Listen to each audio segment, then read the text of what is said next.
Hey guys, this is Keith Schultz. I want to talk to you about the power of self. By that I mean ourselves individually. We each have a great level of influence over how we interpret our realities. All the information, the bits of information coming at us every day, more and more every day, and what meaning we attach to those, what feelings we have, how they affect us. So what I hope to do is get you to challenge some of your perceptions, see if they are automatic, if they're conditioned, and if they're negative, can you change them to a positive? You have that control. So I want to introduce to you a term called neurolinguistic programming, which is a study of successful people. I want to introduce meditation or mindfulness and how that affects our perceptions. And regarding our perceptions, one of the biggest and most important things is expectation. What we expect to see, we usually see. So let's start with neurolinguistic programming. It was founded by Richard Bandler and John Grinder. They wrote a book in the 1970s called Frogs to Princes. And there's a lot of methodology and keywords and body positions, body postures, and how to assign meaning to them. But the one thing I'd like you to take away today is the power of our own breath. If you can get yourself to slow your breath rate down when you're excited or upset, it really speeds the calming process. And as far as interpersonal relationships, if you can match the other person's breathing, maybe mirror their body positions without parroting them, it really puts you on the same wavelength, because body position and breath rate have a direct effect on the hormones and in your state of mind. So if you can mirror somebody, you are very close to being in their state of mind. You can relate, and rapport builds very quickly that way.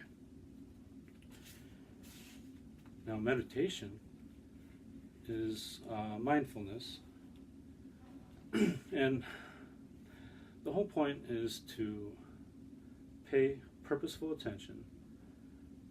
Even something as simple as drinking a cup of coffee, you pay attention to nothing else. The temperature of the coffee, the smell of the coffee, the taste of the coffee. Just everything is done in a purposeful and non-judgmental way. Non-judgmental is very key there, because most of the time we are our own worst critics.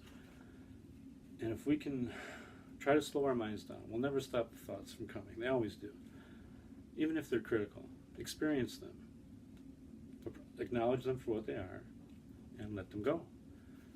It's very powerful to be able to release something instead of be a prisoner to it, because one, you're angry at it and you want to fight it, and what you give your attention to, you get more of. So don't give your attention to negative things. Try to improve yourselves and your perceptions. Now, in the book Searching for the Mind, it points out some automatic triggers in your head. If you look at a photo of a bright light, you will have a pupil reaction. You can't help it. A larger person will give an absolute value to the width of a door as being smaller than somebody else's that's thinner. So our perceptions are influenced by so many things, by our age, by the culture.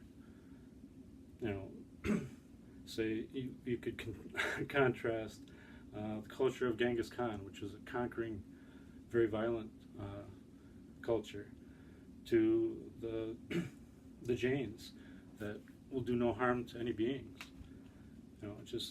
There's so many things that affect our perceptions, what we consider normal. Body posture. Body posture has a very big effect. Like I touched on, if you can mirror somebody's body position and their breath rate, it's very important. But there's a book called Body Posture Effects on Self-Evaluation. And they had people sitting with their back straight, shoulders back, and identify the best things and the worst things about themselves. Then they had them repeat it, slouched, and bent over in a doubtful, position. And it didn't change the quality of their answers, but when they sat in a confident position, they were confident about their answers. And that has a lot of effects on your mental processes. If you can be comfortable and confident and happy, basically happy, that makes a huge difference. So it's a very short amount of time to cover a lot of material, but I want to recap neurolinguistic programs, which was founded by a computer scientist that kind of breaks things down into subconscious programs that run in our minds, like cycles of domestic violence, how those repeat. It's what we expect. It's what we think is normal. So our mind allows it to just cycle. We don't think anything of it. Our perceptions are colorized by so many different things. But key is our expectations. If we expect something, we see it. The ability to alter our thinking is the ability to change our realities. That is very true and a profound statement. I'd like to repeat it. The ability to change our thinking about something can change our reality, how we interact, how we see the world, how we feel about ourselves in the world. Our personal emotions are extremely powerful because they affect not only ourselves, but we transmit that out to the world. Our breath rate, extremely important.